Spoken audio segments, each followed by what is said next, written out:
Hello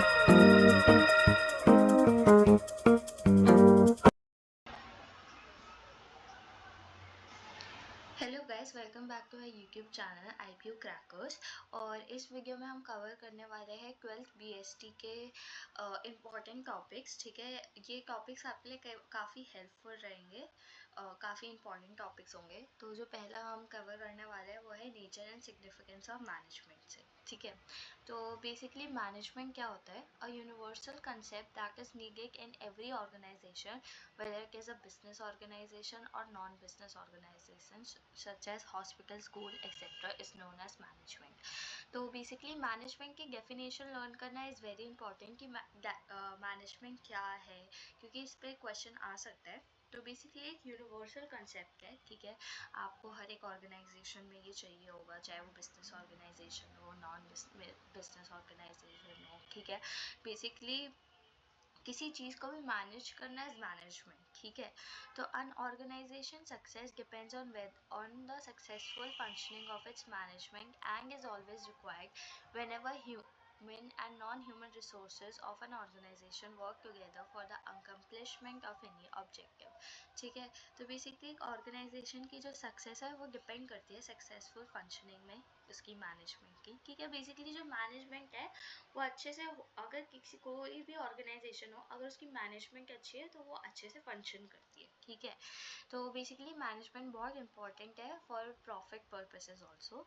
ठीक है, in present time with an increase in the size and complexities of modern organisation the concept of management has gained immense importance. ठीक है, the definition of management varies with the context in which it is used. In broader sense, management can be defined as per traditional approach and modern approach। ठीक है, तो basically दो हमारी इसकी है, एक ट्रेडिशनल डेफिनेशन है, एक मॉडर्न है। ट्रेडिशनल डेफिनेशन क्या है?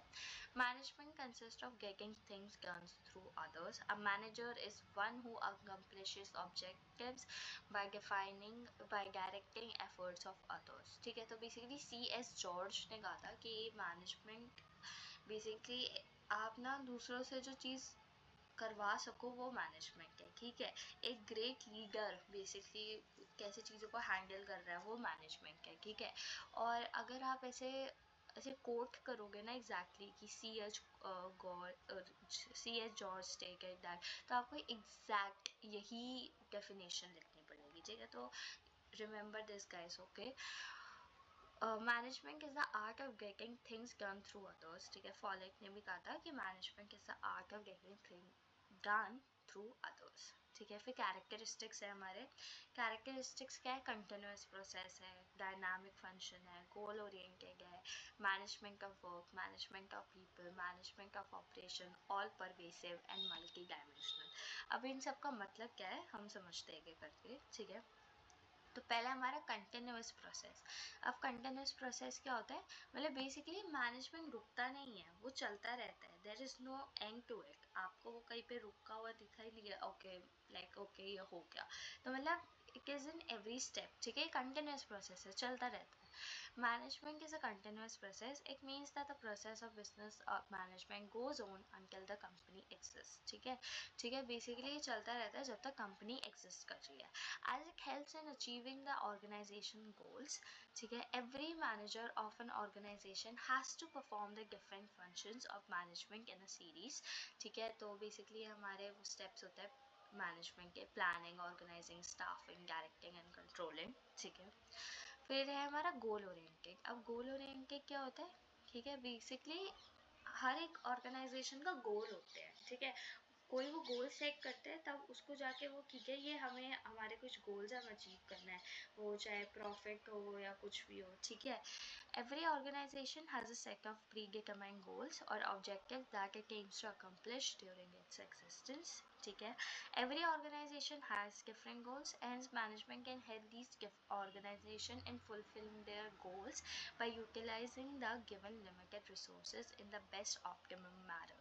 ठीक है, for example, if the objective of Airtel is to add billion Airtel Extreme customers in a year, then all of its managerial activities will be directed towards the achievement of this objective। ठीक है, अब इसमें example हमने लिया है कि मान लो Airtel है, एयरटेल का एक्सट्रीम फाइबर आता है ना, तो उनका गोल है कि हाँ हमें तो 1 बिलियन वो करना है, ठीक है, एयरटेल एक्सट्रीम कस्टमर चाहिए 1 साल में, ठीक है। तो अब उसके जो भी मैनेजमेंट के जो भी गोल्स होंगे ना, चाहे वो प्लानिंग, स्टाफिंग, जो भी चीज़ है वो उसमें ही होंगे कि हाँ हमें ये गोल कंप्लीट करना है, तो इस गोल को कंप्लीट करने के लिए हमें क्या क्या स्टेप्स लेना है मैनेजमेंट में, ठीक है।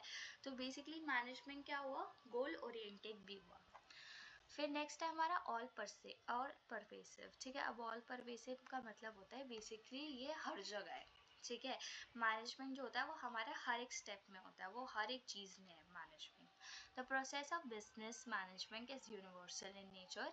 Every organisation whether small scale, large scale, economic, social etcetera uses the process of management at every level और स्टेज, ठीक है। तो बेसिकली क्या है, जो मैनेजमेंट है ना वो यूनिवर्सल है नेचर में, और जैसे मैंने आपको कहा कि वो हर एक स्टेज में आपको चाहिए। Besides, the activities involved in the management of an organization are common for all, whether it is a social, political or economic enterprise, ठीक है। तो बेसिकली मैनेजमेंट में जितनी भी हमारी एक्टिविटीज़ है वो हर एक ऑर्गेनाइजेशन में होती है, चाहे वो सोशल हो, पॉलिटिकल हो या इकोनॉमिक हो, ठीक है। फिर हमारी मल्टी डायमेंशनल। अब मल्टी डायमेंशनल का मतलब जिसमें बहुत सारी डायमेंशंस हो, ठीक है। डायमेंशंस मतलब बहुत सारी एक्टिविटीज़ होती है उसमें, ठीक है। Management is a multi dimensional process at it does not involve only one activity. The three main activities involve in management are management of work, management of people and management of operations, ठीक है। तो हमारी basically इसमें 3 activities है, management of work, management of people and management of operations, ठीक है। तो वो क्या क्या है, मैनेजमेंट ऑफ वर्क क्या है। Every organization is set up to perform some work or goal, and the management aims at achieving these goals or tasks, ठीक है। तो बेसिकली हर एक ऑर्गेनाइजेशन ना बेसिकली कोई ना कोई काम या गोल करना होता है उनका, ठीक है। तो जो मैनेजमेंट का जो एम होता है वो होता है कि इस गोल को हमें पूरा करना है, ठीक है। तो work of an organization depends upon the nature of business, ठीक है। For example, works to be fulfilled in a hospital, in treating patients, in a university is educating students, etc. फिर हमारा management of people. Management of people क्या है, basically people जो मतलब आपका human resource में आता है ना, कि हाँ जो मतलब बेसिकली एम्प्लॉयज़ है इनको कैसे हैंडल करना है वगैरह सब। तो people are the most essential assets of an organisation and refers to human resources, ठीक है। तो जो हमारे कंपनी में लोग काम कर रहे होते हैं उनको हम सबसे इम्पॉर्टेंट एसेट मानते हैं, ठीक है। वो ह्यूमन रिसोर्स होते हैं, उनके लिए एक अलग से डिपार्टमेंट भी होता है ह्यूमन रिसोर्स का, ठीक है। It is the duty of the management to get the work completed through human resources people by making their strengths effective and weakness irrelevant, ठीक है। मतलब बेसिकली मैनेजमेंट का ही काम होता है कि वो अपने लोगों से कैसे काम करवा रहे हैं, ठीक है। उनकी स्ट्रेंथ्स को कैसे यूज़ कर रहे हैं, ठीक है। जो उनकी वीकनेसेस है उनको कैसे उस चीज़ से दूर कर रहे हैं। Managing people have two dimensions, with taking care of a group of people and taking care of employees individual needs, ठीक है। तो बेसिकली ह्यूमन रिसोर्स में बेसिकली एक एम्प्लॉय की आप 2 नीड्स को केटर करते हो, ठीक है। एक तो आप ग्रुप ऑफ पीपल, मतलब बेसिकली कि वो ग्रुप ऑफ पीपल ऑर्गेनाइजेशन के लिए कैसे वो हेल्पफुल है, और उनकी जो इंडिविजुअल नीड्स है उनको कैसे आप फुलफिल कर रहे हो, ठीक है। फिर हमारा मैनेजमेंट ऑफ ऑपरेशंस। अब मैनेजमेंट ऑफ ऑपरेशंस क्या है, बेसिकली ऑपरेशंस क्या होते हैं, ऑपरेशंस आपकी एक्टिविटी होती है ऑर्गेनाइजेशन की। जैसे मान लो आपका प्रोडक्शन साइकिल हो गया, ठीक है। इनपुट्स खरीदना वगैरह ये सब इसमें आता है ऑपरेशंस में, ठीक है। Operations are the activities of an organisation production cycle like purchasing inputs, converting them into semi finished goods and finished goods, ठीक है। ये आपके ऑपरेशंस होते हैं।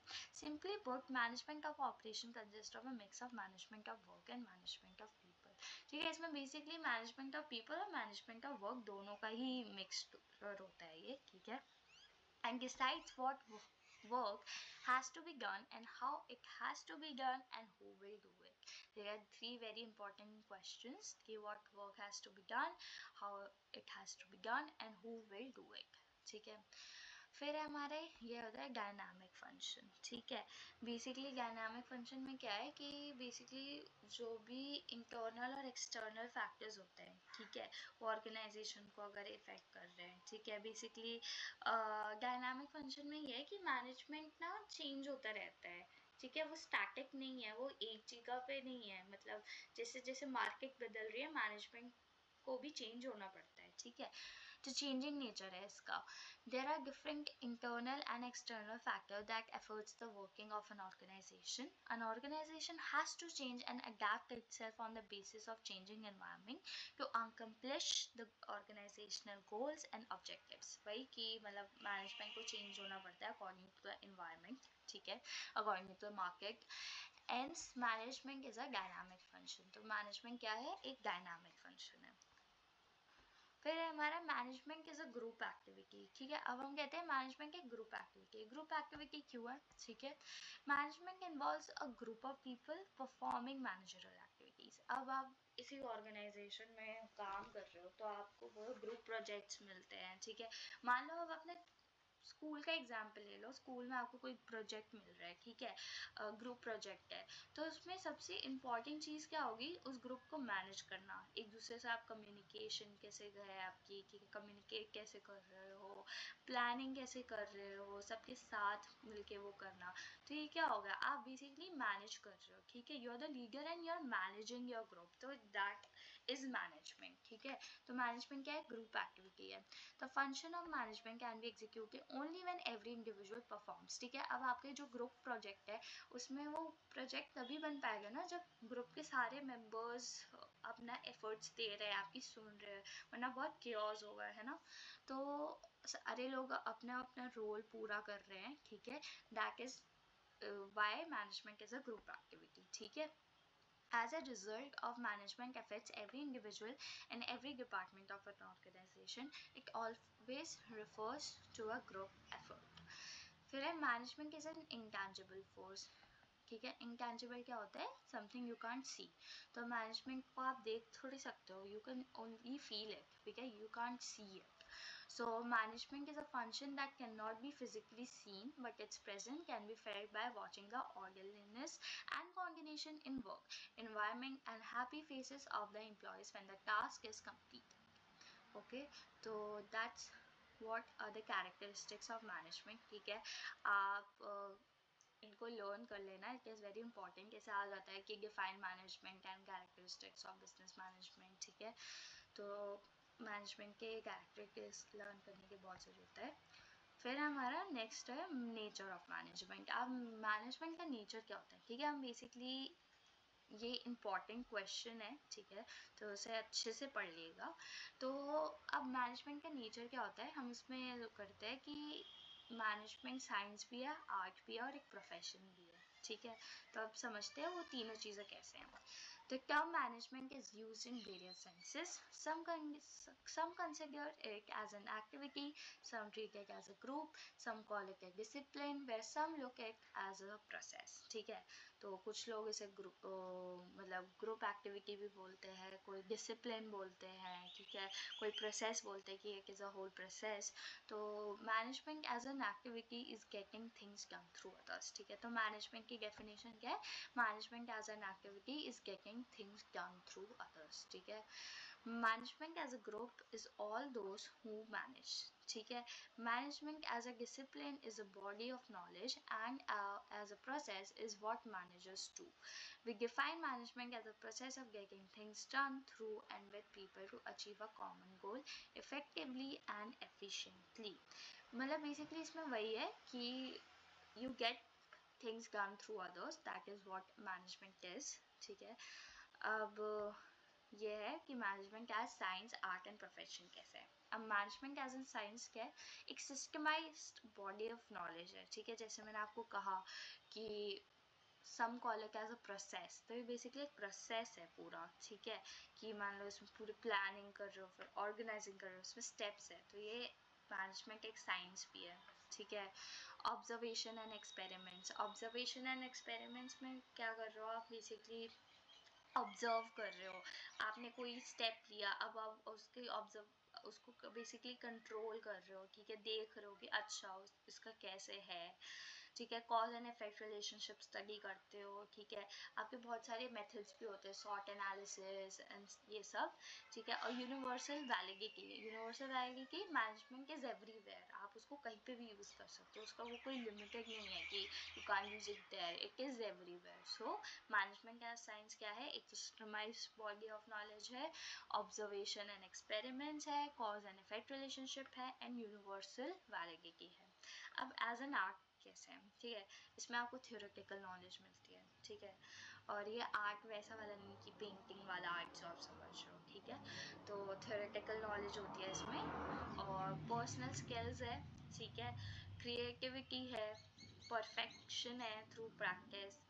मैनेजमेंट एज अ प्रोफेशन क्या है, स्पेशलाइज्ड नॉलेज है, formal educational training, service motive, statutory body. Basically as a profession आप देखते ही हो, मैनेजर्स वगैरह जो भी होते हैं उनका काम ही क्या होता है, मैनेजमेंट का ही काम होता है, तो वो प्रोफेशन ही हुआ, ठीक है। तो ये है management as science, art and profession. Management as a science, ठीक है। To understand this topic we should first know what does science means. Science means a systemized body of knowledge that can be acquired through observation and experimentation, ठीक है। तो basically science क्या है, एक systematised body, It consists of universally accepted principles that establish a relationship between cause and their effects, ठीक है। तो basically क्या है, एक यूनिवर्सली एक्सेप्टेड प्रिंसिपल्स होते हैं साइंस में आपके, ठीक है, जो एक रिलेशनशिप क्रिएट करते हैं कॉस्ट एंड इफेक्ट का, ठीक है। कोई भी चीज़ अगर कुछ चीज़ हो रही है तो उसका कोई इफेक्ट होता है, ठीक है। The essential features of science are systematized body of knowledge, ठीक है। Science is a systematic body of knowledge. Its principles are based on a cause and effect relationship. Observation and experiments. All scientific principles are first developed through observation and then tested through repeated experimentation under controlled conditions, ठीक है। तो basically क्या है, जो कोई भी scientific principles होते हैं, आप पहले उसको ऑब्जर्व करते हो, टेस्ट करते हो, एक्सपेरिमेंट करते हो उसमें, ठीक है। तो वो क्या है, observation and experiments. Cause and effect relationship. Science is based on causes and their effects. For example, if a person eats lot of fast food without any physical activity, he will put on extra weight, ठीक है। तो basically इसमें example यही दिया है कि अगर कोई इंसान है, कोई फास्ट फूड खा रहा है, ठीक है, और आपकी कोई फिजिकल एक्टिविटी नहीं, आप पूरे दिन घर पे बैठे हो, तो इट इज़ नेचुरल ना, you will put on extra weight.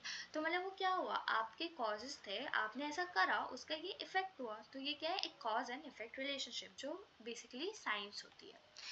फिर universal validity. Scientific principles have universal validity and can be applied in all situations and times. Basic truths, ठीक है। Basically universal validity is basically you can apply it anywhere, ठीक है। कोई मतलब ऐसे नहीं है कि you can't use it there और here or anything. तो बेसिकली क्या है कि इसकी यूनिवर्सल वैलिडिटी है, ठीक है, आप इसको किसी भी सिचुएशन टाइम पे यूज़ कर सकते हो। तो यही है basically as a science management. देखो, management is a systemised body of knowledge in the form of basic principle and concept, ठीक है। तो बेसिकली अब वो सिस्टमाइज्ड बॉडी ऑफ नॉलेज कैसे है, क्योंकि इसके भी कुछ प्रिंसिपल है, मैनेजमेंट के कुछ प्रिंसिपल्स है, ठीक है। आपने सेकेंड चैप्टर में होंगे प्रिंसिपल्स ऑफ मैनेजमेंट, ठीक है। तो बेसिकली सिर्फ थ्योरीज नहीं है, ठीक है, उसमें मतलब बेसिकली वो आप प्रैक्टिकल भी कर रहे हो, ठीक है। तो वही हो गया कि okay, it is a systematised body of knowledge, ठीक है। फिर हमारे the knowledge of management has been build up through endless observation and experiments. Management experts and practitioners have developed the knowledge after thorough analysis and inquiry and experience, ठीक है। अब जो ये observation और एक्सपेरिमेंट्स है मैनेजमेंट में भी होती है, क्योंकि मैनेजमेंट जो एक्सपर्ट्स होते हैं, ठीक है, उन्होंने क्या करा है, उन्होंने इन प्रिंसिपल्स को क्रिएट किया है, इस नॉलेज को क्रिएट किया है कि वो थॉरो एनालिसिस किया है, इंक्वायरी करी है, एक्सपीरियंस लिया है, ठीक है। तो ये भी तो एक साइंस ही है ना, ठीक है। साइंस में भी जो आपके जितने भी वो होती हैं थ्योरीज वगैरह, वो भी तो ऐसी ही होती हैं। The principle of management make use of the scientific methods of observation and analysis. As management deals with human behaviors that cannot be scientifically predicted, the methods of observation used in management are not completely objective. ठीक है. Principle of management establish a cause and effect relationship between various factors. If there is a cause or an action, there will be an effect due to that cause. For example, dual subordination leads to confusion. ठीक है. तो basically क्या है कि जो principal of management है ना, वो भी basically cause and effect relationship को क्रिएट करता है. ठीक है. अगर कोई कॉज है तो उसका कोई एक्शन होता ही है. मान लो कुछ भी है, मतलब कुछ गलत प्लानिंग हुई तो ऑफकोर्स उसका इफेक्ट आपको देखने को मिलेगा ही. तो यही है बेसिकली, मैनेजमेंट में भी यही सब होता है. The principle of management is not applicable universally as they are not exactly like the principle of science. Only the fundamental principle of management are universally applicable. These results can be tested and verified. The principle of management is modified as per the situation. However, managers are provided with certain fundamental techniques that are used in different situations. ठीक है. अब basically जो principles है management के, वो exactly तो principle of science की तरह तो नहीं होंगे कि हाँ वो यूनिवर्सली एप्लीकेबल है, क्योंकि हर सिचुएशन के अकॉर्डिंग ना मॉडिफाई हो जाते हैं वो. ठीक है. क्योंकि बेसिकली कल्चर या ये सब चीज़ें भी बहुत डिपेंड करती हैं. ठीक है. और बेसिकली जो आपके फैक्टर्स होते हैं, इंटरनल फैक्टर्स या एक्सटर्नल फैक्टर्स, बहुत इन्फ्लुएंस करते हैं उस चीज़ को. तो बेसिकली ये ऐसा नहीं कहेंगे कि हाँ साइंस के तो है कि okay it is applicable universally, exactly तो नहीं कहेंगे. हाँ, but it can be and you can modify it. Okay. तो ये हो गया कि ओके एक यूनिवर्सल वैलिडिटी भी है. So therefore management is a science. It can be said that management is a social science because it deals with people and their behavior. ठीक है. तो मतलब बेसिकली हम कह सकते हैं मैनेजमेंट एक साइंस है. ठीक है. बस साइंस से ज़्यादा सोशल साइंस है, क्योंकि वो लोगों को समझती है, उनके बिहेवियर को समझती है. ठीक है. तो अब ये तो हो गया आपका कि ओके मैनेजमेंट साइंस है. तो मैनेजमेंट कुछ और भी है क्या? हमने बात करी थी मैनेजमेंट आर्ट भी है. ठीक है. अब आर्ट कैसे वो देख लेते हैं. Now what do we mean by arts? ठीक है. arts actually है क्या? Art means the practical application of knowledge and skills to achieve the desired result. It is personal application of knowledge to achieve results. It is attained through study, observation and experience. ठीक है. basically art क्या है? एक practical application होती है knowledge और skills की. ठीक है. जिससे आपको एक desired result मिले. ठीक है. तो essential features क्या है art के? theoretical knowledge. ठीक है. इसमें theory होती है. Art comprises the application of theoretical knowledge. A particular art has its basic principles and theory. Some fundamental principles have been derived by the experts which apply to their particular form of art. For example, painting has its principle and theory to start with. ठीक है. basically क्या है कि इसमें ना art में आपकी theoretical knowledge होती है. ठीक है. एक पर्टिकुलर आर्ट के भी ना कुछ प्रिंसिपल बेसिक्स, मतलब बेसिक प्रिंसिपल्स होते हैं और थ्योरी होती है. ठीक है. जैसे कुछ फंडामेंटल प्रिंसिपल्स होते हैं वो एक्सपर्ट्स के थ्रू डेराइव्ड होते हैं. ठीक है.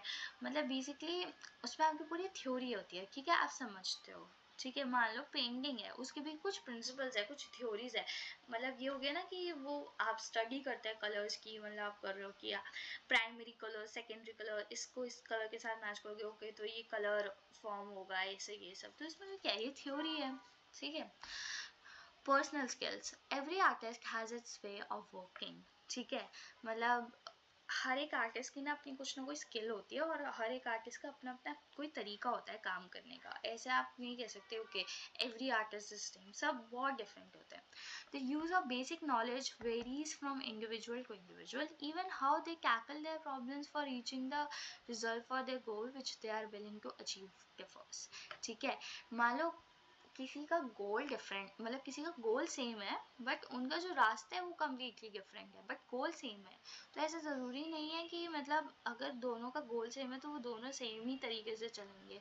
वो अलग तरीके से चलेंगे बट मे बी वो सेम गोल को ही अचीव करे. Applying this basic knowledge with practice, creativity, imagination, initiative and innovation is a personal skill. ठीक है, इस नॉलेज को अप्लाई करना बेसिकली प्रैक्टिस के साथ, क्रिएटिविटी के साथ, इमेजिनेशन के साथ, इनिशिएटिव के साथ और इनोवेशन को करना, ये एक पर्सनल स्किल है. For creativity, art consists of lots of creativity. The theoretical knowledge should be practiced and applied differently to become more creative and achieve the ultimate goal. अब basically art जो है ना, basically बहुत creative होती है. Theoretical knowledge आप समझो, ठीक है, बट जो उसका वे होता है ना, वो आपका खुद का ही होगा यूज़ करने का. ठीक है, आप अपने खुद के तरीके से उसको कैसे भी यूज़ करोगे, आप बेसिकली क्रिएटिव होगे, तभी तो इनोवेशन आएगा, राइट. फिर परफेक्शन थ्रू प्रैक्टिस. ठीक है, प्रैक्टिस करके आप परफेक्ट होते हो. As art requires non-stop practice to gain mastery. By performing the task again and again, the artist gain perfection through practice. For example, a dancer who practices for hours daily with get smooth and perfect with his steps through practice. ठीक है, basically art में आपको non stop practice चाहिए होती है ना. Dancer जो है, कोई किसी रूटीन को बार बार प्रैक्टिस कर रहा है, प्रैक्टिस, तभी तो उस चीज़ में परफेक्ट होगा, वरना ही और शी विल फॉरगेट इन 2 और 3 डेज़ की, आज किया और फिर बाद में. ऐसा तो नहीं करते ना. आप मान लो स्टेज पे परफॉर्म करने जा रहे हो, आपने बस एक बार प्रैक्टिस की, चलो डन हो गया, आप सीधा स्टेज पे जाके करेंगे. उसमें मतलब बेसिकली एक एक महीना लग जाता है. आप रोज़ उसकी प्रैक्टिस करते हो, तब जाके वो परफेक्ट आप दिखाते हो. तो क्या है, आप प्रैक्टिस के थ्रू वो करते हो. तो ये हो गया हमारा आर्ट. अब मैनेजमेंट में कैसा है ये, ठीक है. There are many texts available in the form of theoretical knowledge for different areas of management like marketing, finance and human resources, in which the manager has to specialize. ठीक है, तो बेसिकली बहुत theoretical knowledge होती है management में, कि कोई भी अगर मैनेजर है, उसको उस चीज़ पे स्पेशलाइज करना पड़ता है, चाहे वो मार्केटिंग हो, फाइनेंस हो, ह्यूमन रिसोर्सेस हो. A manager practices the art of management in his everyday job of managing a business based on the studies, observation and experience. ठीक है, every manager has his unique method of working. He tackles various problems based on his own opinion and understanding of the situation. There are many theories of management introduced by various management thinkers which define certain universal principles. A manager applies these universal principles and theoretical knowledge in different situations and problems. So management is an individual skill. ठीक है, हर एक manager का ना अपना एक unique method of working होता है. ठीक है, और ये टैकल करता है इन वेरियस प्रॉब्लम्स को अपने खुद के ओपिनियन से, अंडरस्टैंडिंग से. ठीक है, और बहुत सारी थ्योरीज होती है मैनेजमेंट की जो इंट्रोड्यूस होती है बहुत मैनेजमेंट थिंकर्स के थ्रू, ये जो डिफाइन करती है एक सर्टेन यूनिवर्सल प्रिंसिपल्स को. तो बेसिकली एक मैनेजर होता है, वो अप्लाई करता है इन यूनिवर्सल प्रिंसिपल्स को और थियोरेटिकल नॉलेज को एक डिफरेंट सिचुएशंस में, डिफरेंट प्रॉब्लम्स में. तो हम कह सकते हैं कि हाँ, मैनेजमेंट एक इंडिविजुअल स्किल है. फिर मैनेजमेंट इज क्रिएटिव. ठीक है, as it converts inputs into outputs, a manager applies this attained knowledge in his personal and skillful way in the realities of a given situation. Management is a goal oriented and result oriented. It aims at achieving ultimate productivity and profitability that is at the lowest cost. ठीक है, management basically creative होता है. ठीक है, क्योंकि convert करता है inputs को आउटपुट्स में. ठीक है, फिर हमारा management also involve regular practice as an efficient manager converts challenge into an opportunity through unceasing decision making and leadership. ठीक है, बेसिकली वही है जो मैंने बताया था. ठीक है, तो उसमें आपको प्रैक्टिस की भी ज़रूरत होती है मैनेजमेंट में, क्योंकि आप जैसे जैसे करते रहते हो. ठीक है, इतने मतलब बेसिकली एक्सपीरियंस होता है ना, बोलते हैं कि हमें 2-3 साल का एक्सपीरियंस चाहिए एक ऑर्गेनाइजेशन में जब आप जाते हो. तो क्या होता है कि आपके एक्सपीरियंस से ये जो होता है, आप चीज़ें सीखते हो. ठीक है, तो ये हो गया थ्रू प्रैक्टिस. तो ये मैनेजमेंट के कार्य भी है.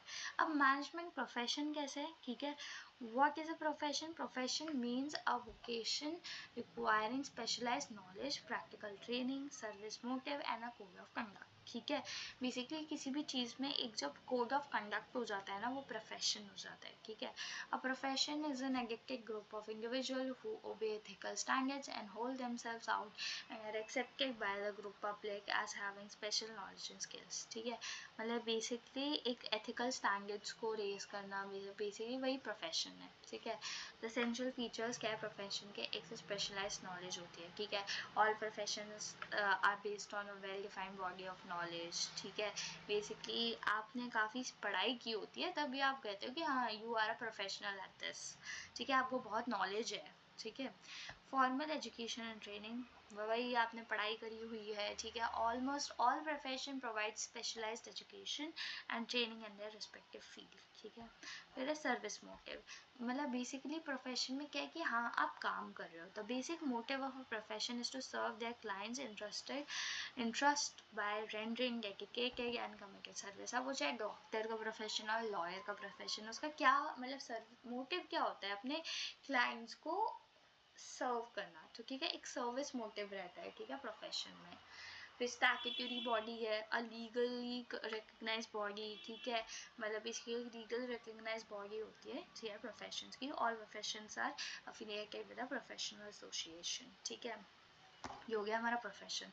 अब मैनेजमेंट कैसे होता है, क्योंकि मैनेजमेंट में भी आपको एक नॉलेज होनी चाहिए, ठीक है, आपको मैनेजमेंट के बारे में पता होना चाहिए, ठीक है। आप चाहे किसी भी चीज़ में हो, अब कोई एचआर मैनेजर है उसको एचआर की नॉलेज होनी चाहिए, फाइनेंस मैनेजर को फाइनेंस की नॉलेज होनी चाहिए, मार्केटिंग मैनेजर को मार्केट की नॉलेज होनी चाहिए, मार्केटिंग की नॉलेज होनी चाहिए, ठीक है। फिर सम स्पेशलाइज इंस्टीट्यूशन, ऐसा होता है ना कि जो भी है, अगर कोई एचआर मैनेजर है तो उसके पास उसकी डिग्री होनी चाहिए, ठीक है। I have done MBA in HR, ठीक है, ये सब। For example the Indian Institute of Management, IIMs बहुत फेमस होते हैं, it is a top college for MBA, ठीक है, in India. The elementary purpose of management is to help the organisation to achieve its stated goal, ठीक है। जो basically management में जो भी होता है उनका बेसिकली मेन ये होता है कि ऑर्गेनाइजेशन को गोल को पूरा करना, ठीक है, चाहे वो प्रॉफिट मेकिंग हो या कुछ भी हो या जो भी, ठीक है। और एक लीगल रिकग्नाइज बॉडी होती है, ठीक है। Managers also have their association, example all India management association. There is no compulsory for managers to be the member of such association, however management associations are not statutory bodies, ठीक है। मतलब basically ये एक legal recognise body है, ठीक है। तो ये हो गया हमारा नेचर ऑफ मैनेजमेंट, ठीक है, nature of management as science, art और प्रोफेशन। तो ये बहुत इंपॉर्टेंट है, ये अच्छे से पढ़ लीजिएगा। तो नेक्स्ट टॉपिक है हमारा कोऑर्डिनेशन। तो कोऑर्डिनेशन क्या है, बेसिकली ऐसी चीज़ जो मैनेजमेंट को कनेक्ट करे, ठीक है, और स्मूथ फंक्शनिंग हो within the organisation, that is coordination, ठीक है। अब क्या कहते हैं कि it is considered the soul of the management, ठीक है। एक मिनट, हाँ, तो it is considered the soul of the management, ठीक है, as it helps in achieving the goal through harmony and discipline of both individuals and groups. तो हम basically ये कहते हैं कि ये मैनेजमेंट की सोल है, क्योंकि इसके थ्रू आप क्या कर रहे हो, आप गोल्स भी अपने अचीव कर रहे हो और एक डिसिप्लिन भी है, ठीक है। तो बिना कोऑर्डिनेशन के मैनेज करना इज़ इम्पॉसिबल, ठीक है। दो occasionally coordination might not be referred to as a managerial function, it is the essence of management, ठीक है। हम ये नहीं कह सकते कि कोऑर्डिनेशन एक फंक्शन है मैनेजमेंट का, बट वो कह सकते हैं कि हाँ वो एक एसेंस है, मतलब वो बिना कोऑर्डिनेशन के मैनेजमेंट नहीं हो सकता, ठीक है, वो उसका एक इम्पॉर्टेंट पार्ट है। तो coordination, essence of management, coordination is needed in all management function. अब आपको कोऑर्डिनेशन तो हर मैनेजमेंट फंक्शंस में चाहिए। मैनेजमेंट फंक्शन जैसे मान लो प्लानिंग, ऑर्गेनाइजिंग, डायरेक्टिंग, कंट्रोलिंग, इन सब में आपको क्या चाहिए होगा, coordination. In planning coordination is needed between the plan of the enterprise and the plans of the various departments, ठीक है। प्लानिंग में कोऑर्डिनेशन होना चाहिए, ठीक है, क्योंकि जो टॉप, मिडल और लोअर है उनके बीच में कोऑर्डिनेशन होगा तभी एक सक्सेसफुल प्लान इम्प्लीमेंट हो सकता है, ठीक है। ऑर्गेनाइजिंग में चाहिए, ठीक है, अथॉरिटी और रिस्पॉन्सिबिलिटी ऑफ एवरी इंडिविजुअल में, स्टाफिंग में, ठीक है, हर चीज़ में यू नीड कोऑर्डिनेशन। फिर coordination is needed eight all levels of management, ठीक है। अब आपको हर एक लेवल ऑफ मैनेजमेंट में चाहिए, जैसे मैंने आपको बताया कि टॉप, मिडल और लोअर लेवल के बीच में कोऑर्डिनेशन होना चाहिए। The top level needs coordination so that all the activities are integrated. The middle level needs coordination for integration efforts at different sections and subsections, and the lower level needs coordination in various activities of workers and to ensure that plans are properly executed, ठीक है। ये हो गया कि हमारा ये कैसे essence है मैनेजमेंट का। अब इसके हमारे देखो ये चीज़ है जिनमें हमें कोऑर्डिनेशन चाहिए, प्लानिंग में, ऑर्गेनाइजिंग में, स्टाफिंग में, डायरेक्टिंग में, कंट्रोलिंग में, ये हमारे मैनेजमेंट के फंक्शंस हैं, ठीक है।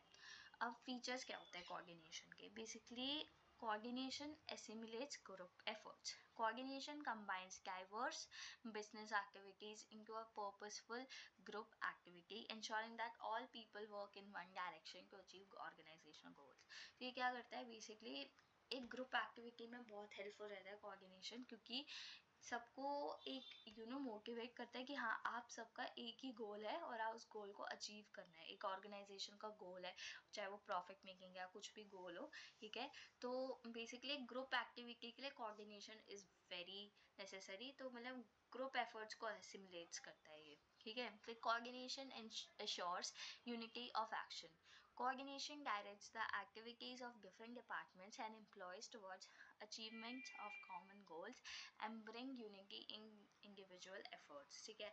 अब क्या करता है कोऑर्डिनेशन के थ्रू आप बेसिकली जो डिफरेंट डिपार्टमेंट्स के एम्प्लॉयज़ है उनको मतलब बेसिकली एक यूनाइट कर सकते हो, ठीक है, जिनका कॉमन गोल है, ठीक है। मान लो सेल्स डिपार्टमेंट है, उनका कॉमन गोल क्या है, सेल्स को बढ़ाना, ठीक है। तो आप उनको कोऑर्डिनेशन के साथ कि हाँ चलो ओके मेरा ये फोटे है तो मैं यहाँ कर लूँगा, तो मतलब बेसिकली आपस में कोऑर्डिनेशन चल रहा है, कम्युनिकेशन है अच्छी। फिर coordination is a continuous process, ठीक है। अब कंटिन्यूस प्रोसेस क्यों है? क्योंकि ये चलता ही रहता है, ठीक है। ये आपको हर एक मैनेजमेंट फंक्शन में चाहिए होगा, ठीक है।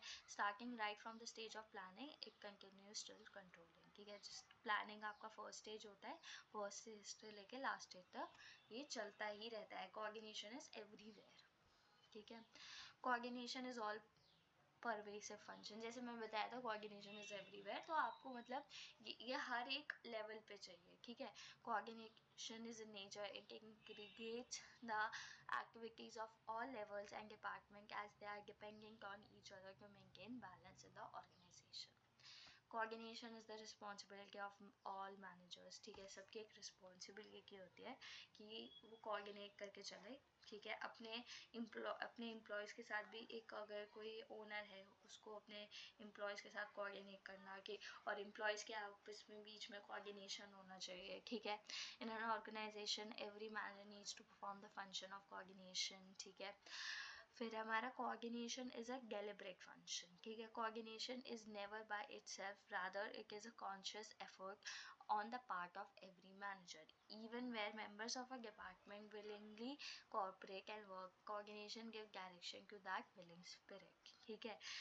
मतलब कोऑर्डिनेशन ना ये नहीं कि वो हो जाता है, वो करना पड़ता है, वो डेलिबरेटली आपको करना पड़ता है, ठीक है। मतलब खुद से नहीं होगा, आपको एफर्ट्स लेने पड़ेंगे तब जाके कोऑर्डिनेशन होगा। तो ये है हमारे फीचर्स ऑफ कोऑर्डिनेशन, ठीक है। ये इम्पॉर्टेंट टॉपिक है। फिर नेक्स्ट है आपका सेकेंड चैप्टर में से, ठीक है, प्रिंसिपल्स ऑफ मैनेजमेंट में, principles of management by Henri Fayol, ठीक है। Principle of management are like a good guide book for leaders to run a company well, ठीक है। तो हमारे बेसिकली एक गाइड होती है ना, आप उसको पढ़ते हो और समझते हो कि अच्छा ये चीज़ कैसे काम करती है। तो बेसिकली प्रिंसिपल्स हो गए कि एक जो लीडर है वो उनको समझ रहा है कि अच्छा कंपनी चलती कैसे है, तो मतलब किस चीज़ में हेल्प कर रहा है वो, प्लान बनाने में, ऑर्गेनाइजिंग में, वही जो चीज़ें होती है आपकी मोटिवेशन में, ये सब यहाँ के प्रिंसिपल्स काम करते हैं। Principles of management cover a diverse range of concepts and practices that aim to optimize resources and encourage innovations and improve performance, ठीक है। अब प्रिंसिपल्स ऑफ मैनेजमेंट है क्या? Principle of management is a universal and general concept for decision making and execution. Basically एक universal और general concept है जिससे आप डिसीजन मेकिंग कर सकते हो, उसको एग्जीक्यूट कर सकते हो, ठीक है। यही है। और हेनरी फेरॉल का थोड़ी सी डेफिनेशन पढ़ लो। ये इसको हम फादर बोलते हैं जनरल प्रिंसिपल ऑफ मैनेजमेंट के, ठीक है। Henry Fayol was the one who introduce principles of management, ठीक है। ज़्यादा इतना पढ़ने की ज़रूरत नहीं है, बस बेसिकली ये पढ़ लो कि हाँ ही आइडेंटिफाइड 14 प्रिंसिपल्स ऑफ मैनेजमेंट जो आपको पढ़ने हैं, आपको वो याद करना है, ठीक है। तो हेनरी फयोल कौन थे? Father of the principle of management, ठीक है। उन्होंने 14 प्रिंसिपल्स ऑफ मैनेजमेंट दिए थे। तो हमारा पहला जो प्रिंसिपल है that is division of work, ठीक है। It refers to dividing the work into different individuals. We all recommended that the work of all kinds must be divided and allocated as per competition, qualification and experience of individuals, ठीक है। Basically पहला हमारा principal है division of work. अब division of work क्या है? मान लो आपका कोई ग्रुप प्रोजेक्ट है, ठीक है। अब आपको आपके जो ग्रुप मेंबर्स है आपको सबके बारे में पता है कि अच्छा ये बंदा इस चीज़ में अच्छा है, ये इस चीज़ में अच्छा है, तो आप क्या करोगे? अगर कोई आर्ट एंड क्राफ्ट का होगा, अच्छा इसकी पेंटिंग बहुत अच्छी है, ये वाला काम इसको दे दो, ठीक है। इसकी स्पीकिंग स्किल्स बहुत अच्छी है, ओके, तो ये प्रोजेक्ट के बारे में ये बताएगा, ठीक है, क्लास में ये सब। तो आप उनकी क्वालिटीज़ के अकॉर्डिंग पे आप उनको वो जो काम डिवाइड कर रहे हो, ठीक है। तो that is division of work, ठीक है। हेनरी फयोल ने कहा था कि आप काम को डिवाइड करो as per the competence, qualification and experience of individuals, ठीक है। Division of work intends to produce more and better work for the same effort। तो मतलब बेसिकली ये है कि अब आप ये है कि किसी को कोई ऐसा काम पकड़ा दोगे जिसके बारे में उसको कोई नॉलेज ही नहीं है, ऑफकोर्स वो नहीं कर पाएगा। उसको पहले तो ये टाइम लग जाएगा कि मैं इसको करूँ कैसे, फिर वो सीखेगा, फिर जाके वो करेगा, कितना टाइम वेस्ट हो रहा है। अब आप अगर ऐसे बंदे को काम पकड़ाओगे जिसको ऑलरेडी आता है तो वो यूँ करके दे देगा, ठीक है। तो basically that is division of work. फिर हमारा अथॉरिटी एंड रिस्पॉन्सिबिलिटी। अब अथॉरिटी एंड रिस्पॉन्सिबिलिटी क्या है? बेसिकली मान लो ये आपका मैनेजर है, ठीक है। ये अब कोई रिस्पॉन्सिबिलिटी देगा सबऑर्डिनेट को, ठीक है। मैनेजर के पास अथॉरिटी है ओवर सबऑर्डिनेट, ठीक है। और सबऑर्डिनेट की क्या है? उसके पास उसको अकाउंटेबल है वो अपने मैनेजर को, ठीक है। समझ रहे हो इन तीनों वर्ड का मीनिंग? मैनेजर अपनी रिस्पॉन्सिबिलिटी देता है सबऑर्डिनेट को, मतलब अपना कोई काम देता है, क्योंकि मैनेजर के पास अथॉरिटी है ओवर हिज सबऑर्डिनेट, ठीक है। और सबऑर्डिनेट क्या है? अकाउंटेबल है, मतलब कि वो जिम्मेदार है वो काम पूरा करके अपने मैनेजर को इन्फॉर्म करने के लिए, ठीक है। तो ये responsibility, authority and accountability. According to this principle, there should be a proper balance between authority and responsibility. Authority is the duty which a subordinate is expected to perform, ठीक है। तो बेसिकली इस प्रिंसिपल के according एक proper balance होना चाहिए authority और responsibility के बीच में। अथॉरिटी एक ड्यूटी होती है एक सबऑर्डिनेट को करनी ही है, ठीक है, which manager expect their subordinate to do, ठीक है। तो authority and subordinate go hand in hand, ठीक है, ये एक साथ ही चलती है, ठीक है। According to Fayol, authority is the right to give orders and obtain obedience, and responsibility is the glory of authority, ठीक है। बेसिकली ये है कि अथॉरिटी एक ऐसा राइट है जो मैनेजर के पास होता है, वो उसके ऊपर कर सकता है कि हाँ I have authority over you, I give you this work and you will have to do it in this time of period. तो वो अथॉरिटी होगी, और वो रिस्पॉन्सिबिलिटी होगी क्योंकि वो उसको करना पड़ेगा, ठीक है। तो ये this goes hand in hand, ठीक है। जैसे एग्जाम्पल मान लो, if a foreman is given the responsibility to produce 50 units per day, then he must be given the required authority to achieve this task. If he is not giving authority to draw material from the store, then he can not be blamed, ठीक है। अगर किसी इंसान को आपने काम दिया है कि उसको 50 यूनिट्स पर डे प्रोड्यूस करना है, तो वो आपने मतलब बेसिकली अथॉरिटी दी है कि उसको आपको इस टारगेट को अचीव करना है। बट उसको अगर इस चीज़ की अथॉरिटी नहीं दी थी ना कि उसको रॉ मटेरियल से ड्रॉ करना है जो स्टोर्स में है जो भी है, तो उस चीज़ के लिए आप उसको ब्लेम नहीं कर सकते। आपने उसको जितना काम बताया वो उतना ही करेगा, उससे आप एक्स्ट्रा नहीं एक्सपेक्ट कर सकते। फिर है डिसिप्लिन, ठीक है। डिसिप्लिन आपको पता ही होगा व्हाट डज इट मीन, ठीक है, जब बहुत सारे लोग लैक करते हैं। तो discipline refers to obedience to the rules and regulation of the organization, ठीक है। एक ओबीडियंस, ठीक है, कि आप अपने रूल्स एंड रेगुलेशंस को कैसे फॉलो कर रहे हो, ठीक है। तो discipline is very necessary in management. Discipline requires good supervision at all levels of management. According to Fayol, good supervision at all levels levels, clear and fair rules and a built-in system of penalties will help to maintain discipline. ठीक है, तो मतलब basically must होता है हर एक level of management में discipline. फिर हमारा यूनिटी ऑफ कमांड। ठीक है, अब यूनिटी ऑफ कमांड क्या है?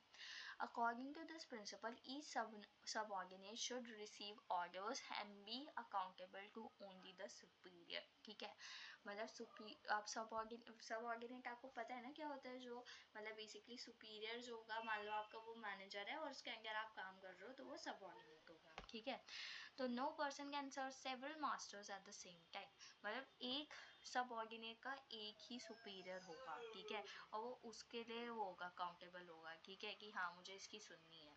ठीक है, तो ये हो गया, जैसे कि ये मैनेजर है, ठीक है, ये इसके सबऑर्डिनेट है, अब ये इसको भी सुपरवाइज कर रहा है, इसको भी सुपरवाइज कर रहा है, इसके भी। बट ये जो सबऑर्डिनेट है इनका तो एक ही मैनेजर है ना, ये। फिर ये जो मैनेजर है, इसका मैनेजर ये है, इसका मैनेजर ये है और इसका मैनेजर ये है, और इन सारे सुपरवाइजर का मैनेजर भी है, तो मतलब इसमें इनके दो दो है। ठीक है, तो if an employee gets order from two superiors at the same time then the principle of unity of command is violated. ठीक है, तो मतलब यहाँ पे वायलेशन हो रहा है, इट इज़ नॉट अलाउड। आप ऑफकोर्स अब आपके दो अगर आपके ऊपर मैनेजर्स हो गए तो आप किसको रिपोर्ट करोगे, है ना? तो ऐसे पॉसिबल नहीं है। तो यूनिटी ऑफ कमांड जो हो रहा है वो यहाँ पे वायलेशन हो रहा है उसका, and he will find it very difficult to decide who he has to obey first। जैसे मैंने बताया, आप कंफ्यूज हो जाओगे कि ऑफ कोर्स यार मैं किसको करूँ, मुझे तो कुछ समझ ही नहीं आ रहा। ठीक है, तो that is unity of command. ठीक है, कि एक सबऑर्डिनेट का एक ही मैनेजर है।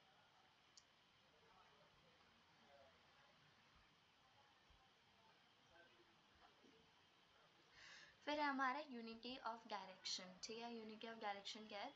It implies that there should be one head and one person for proof of activities having the same objectives. According to the principle, all the activities should be carried under the direction of one head and there should be effective coordination in all the activities। ठीक है, तो basically case में क्या है कि एक ही head होना चाहिए। ठीक है, और एक पर्सन जो होना चाहिए वो प्रूफ के लिए होना चाहिए उन एक्टिविटीज़ का जिनका सेम ऑब्जेक्टिव है। ठीक है, बेसिकली जो सारी एक्टिविटीज़ है ना वो एक ही हेड के अंदर काम हो रही है। ठीक है, और उनके बीच में एक इफेक्टिव कोऑर्डिनेशन होना चाहिए। This principle ensures unity of action and avoids unnecessary duplication of work. मतलब वही है कि इसमें यूनिटी ऑफ एक्शन हो रहा है कि सब लोग मिलकर एक ही काम कर रहे हैं और डुप्लीकेशन नहीं हो रहा है, क्योंकि आप सबके बीच में आपस में कोऑर्डिनेशन है कि हाँ ये वो काम कर रहा है, वो ये काम कर रहा है। For example, if an organization has 4 departments for different activities then each department must be directed by one superior. ठीक है, तो मतलब बेसिकली एक ऑर्गेनाइजेशन है जिसके 4 डिपार्टमेंट है। ठीक है, तो हर एक डिपार्टमेंट के ना एक ही सुपीरियर होना चाहिए। ठीक है, और उसके जो एम्प्लॉयज़ हैं उनको अपने सारे एफर्ट्स देना है कि जो भी ऑर्गेनाइजेशन का प्लान है। ठीक है, each division should have its in charge plans and creation resources. There should not be an unnecessary duplication of efforts and a waste of resources। ठीक है, ये हो गया। फिर 6th है हमारा subordination of individuals interest to the general interest. ठीक है, according to this principle the interest of the organization as a whole must prevail over the interest of the individual। Simply put, the interest of the organization should be placed above the interest of employees। It is the duty of the manager to reconcile them।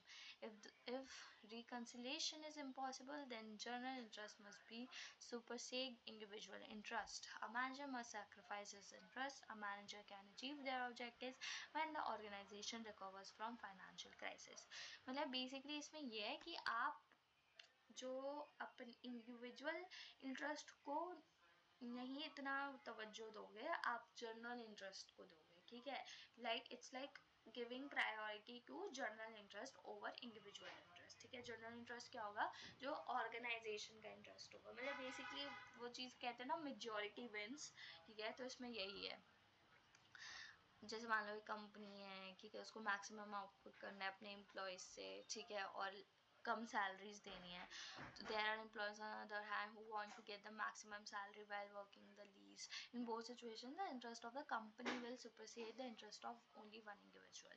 ठीक है, as the interest of workers and stakeholders are more important than the interest of any one person. ठीक है, मतलब organization is always above the employees. फिर हमारा remuneration of employees. अब remuneration of employees क्या है? According to this principle, remuneration should be fair and satisfactory to both employees and the organization. This principle leads to harmonious relationships in all the organization. Fair remuneration should be determined based on government rules related to wages, financial position of the organization, nature of work and cost of living. Employees should be paid reasonable wages for their service, which should provide them with moderate standard of living. Basically remuneration is a salary, ठीक है, जो आप कहते हो आपके wages और जो आपका वो सारे बोनस वगैरह होते हैं, ठीक है, तो वो कहते हैं कि वो फेयर होना चाहिए. जितना कोई जिन इंसान काम कर रहा है उसको उसके अकॉर्डिंग ही मिलना चाहिए, क्योंकि कोई अनपेड ना हो. उसके मतलब जो इतना वो काम कर रहा है उसको कोई बहुत कम पैसे मिल रहे हैं उस चीज़ के, ठीक है. आपको किसी को अपने काम के अकॉर्डिंग पैसे नहीं मिलेंगे तो वो आप क्यों रहेंगे आपके ऑर्गेनाइजेशन में, है ना. तो यही है इसमें. फिर हमारा सेंट्रलाइजेशन एंड डिसेंट्रलाइजेशन. अब इसमें क्या है? Centralization refers to the concentration of authority at the top level and decentralization mean distribution at all levels of management. According to this principle, there should be of a proper balance between centralization and decentralization.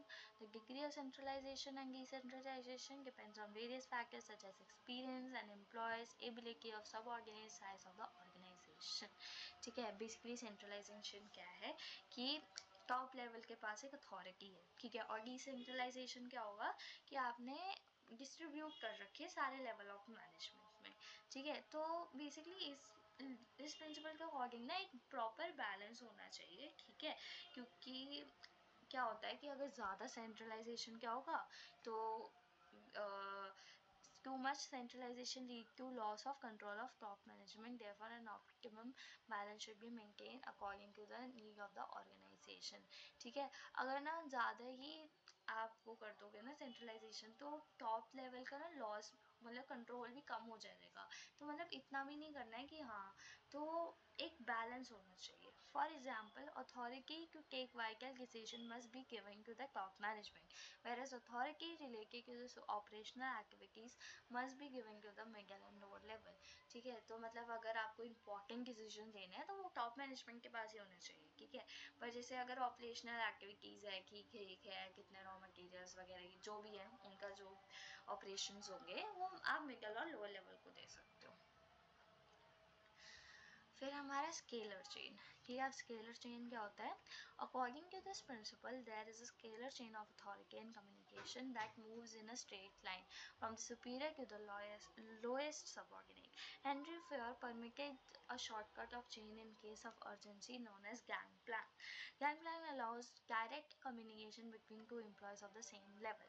ठीक है, मतलब basically क्या होता है scalar chain में? क्या होता है कि एक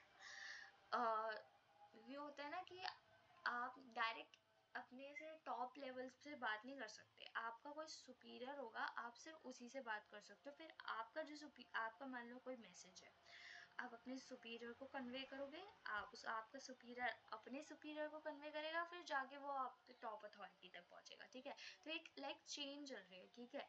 और इसमें एक और चीज़ होती है हमारी गैंग प्लान. इसमें क्या होता है कि आप डायरेक्ट कम्युनिकेशन भी कर सकते हो दो एम्प्लॉयज़ के बीच में जो सेम लेवल के. मान लो जैसे ये चेन है, अब ई और आई सेम लेवल के हैं तो वो आपस में बात कर सकते हैं. डी और एच कर सकते हैं, सी जी कर सकते हैं. अब ई को कुछ मैसेज भिजवाना है, ठीक है, तो ई क्या डायरेक्ट ए से बात कर सकता है? नहीं, ई को डी से बात करनी होगी, फिर डी को सी से, डी सी को बी से, फिर बी जाके ए से बात करेगा. तो ऐसे ये स्केलर चेन चलती है. फिर हमारा ऑर्डर. अब ऑर्डर क्या है? Right thing at right place at right time. According to this principle there should be a proper place for everything and everyone. Henry Fayol emphasizes the two types of order, material order and social order. In material order, there must be a plan for everything. It ensures to fix a place for various material tools, whereas in social order, there must be an appointed place for every employee, which ensures a proper and fixed place cabin for each employee. ठीक है, मतलब basically order आप किसी चीज़ को कर रहे हो तो वो एक सही चीज़ भी होनी चाहिए, सही जगह पे होनी चाहिए और सही टाइम पे होनी चाहिए. ठीक है। तो जैसे 2 टाइप के ऑर्डर है हमारे, मटेरियल ऑर्डर और सोशल ऑर्डर। मटेरियल ऑर्डर में क्या होता है कि एक प्लान होना चाहिए सारी चीज़ का, ठीक है। आप इंश्योर कर रहे हो कि मतलब एक फिक्स कुछ जगह कर रहे हो, ठीक है। और सोशल ऑर्डर में क्या होता है कि एक अपॉइंटेड प्लेस होती है हर एक एम्प्लॉय की, ठीक है, जिससे एक प्रॉपर और मतलब बेसिकली एक एम्प्लॉय को कैबिन देना, ठीक है, दैट इज सोशल ऑर्डर। फिर हमारा इक्विटी। अब इक्विटी क्या है? According to this principle there should not be any discrimination amongst employees based on religion, caste, language and nationality। कोई discrimination नहीं होना चाहिए, सब equal level पे होने चाहिए, ठीक है। sex, caste, religion सब में कोई discrimination नहीं है, that is equity। फिर हमारा स्टेबिलिटी ऑफ पर्सनल स्टेट्स में क्या है? According to this principle there should be proper effort to achieve stability and continuity of employment. First, the employee should be kept in their position for a reasonable time to show such stability creates a sense of belonging and workers are encouraged to improve their quality of work.